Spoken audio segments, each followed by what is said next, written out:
வணக்கம் நேயர்களே. நமது கோவில்களைப் பற்றிய அரிய தகவல்களை அளிக்கும் எங்களது ஆலயத் துளிகள் யூடியூப் சேனலில் இன்று நாம் காண இருக்கும் கோவில் இடுகம்பாளையம் ஜெயமங்கள ஆஞ்சநேயர் கோவில்.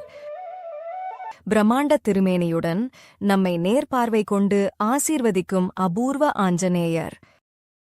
கோவை மாவட்டம் மேட்டுப்பாளையத்தில் இருந்து 15 கிலோமீட்டர் தொலைவில் இடுகம்பாளையத்தில் அமைந்துள்ளது ஜெயமங்கள ஆஞ்சநேயர் கோவில்.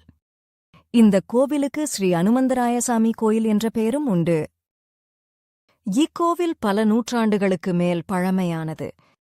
இக்கோவிலில் இருக்கும் கல்வெட்டில் 4404 என்று குறிப்பிடப்பட்டிருப்பதாலும் சிவன் மற்றும் பார்வதி சன்னதிகளில் மீன் சின்னங்கள் பொறிக்கப்பட்டிருப்பதாலும் இந்த கோயில் 13ஆம் நூற்றாண்டில் கட்டப்பட்டதாக இருக்கலாம் என்று சொல்லப்படுகிறது. கிருஷ்ணதேவராயரின் ராஜகுருவான ஸ்ரீ வியாசராய தீர்த்தர் இந்த இடத்துக்கு வருகை புரிந்தபோது இங்கிருந்த பாறையொன்றில் ஆஞ்சநேயர் தியானம் செய்வது போன்ற காட்சி தெரிந்தது. எனவே அந்த பாறையில் ஜெயமங்கள ஆஞ்சநேயரின் திருவுருவத்தை தாமே பிரதிஷ்டை செய்து வழிபட்டார். இக்கோவிலில் ஜெயமங்கள ஆஞ்சநேயர் வேறெங்கும் காண இயலாத அபூர்வத் தோற்றத்தில் காட்சி தருகிறார்.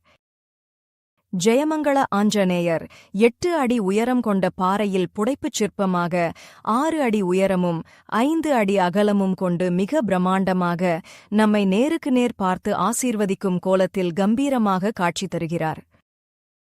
ஆஞ்சநேயரின் திருவடிகளில் தாமரை மலர் போன்ற தண்டை அணிந்தும் வலக்கரத்தில் சுதர்சன சக்கரம் பொறிக்கப்பட்டு ஆசீர்வாதம் செய்யும் நிலையிலும் இடக்கரத்தில் சௌகந்திக மலரை ஏந்தியபடி தொடையில் ஊன்றிக் காட்சி தருகிறார்.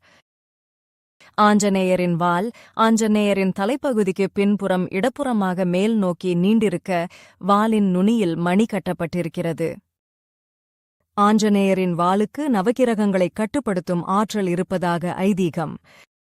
வாலின் நுனியிலுள்ள மணியை மானசீகமாக வழிபட்டு வேண்டிக் கொண்டால் நவகிரக தோஷங்கள் விலகிவிடும் என்பது பக்தர்களின் நம்பிக்கை. ஜெயமங்கள ஆஞ்சநேயரை புத்திரபேறு கிடைக்கவும் திருமணத் தடை நீங்கவும் பக்தர்கள் வழிபடுகிறார்கள்.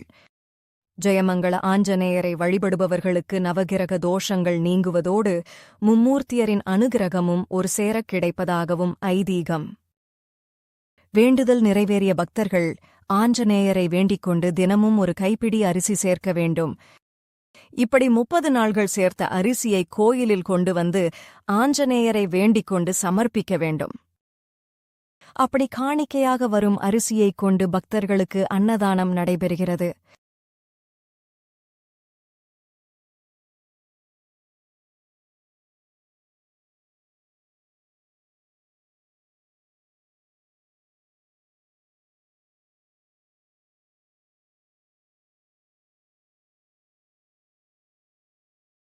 நன்றி. மேலும் இதுபோன்ற கோவில்களைப் பற்றிய அரிய தகவல்களை அறிய எங்களது ஆலயத் துளிகள் யூடியூப் சேனலின் தினசரி பதிவுகளை தவறாமல் பாருங்கள்.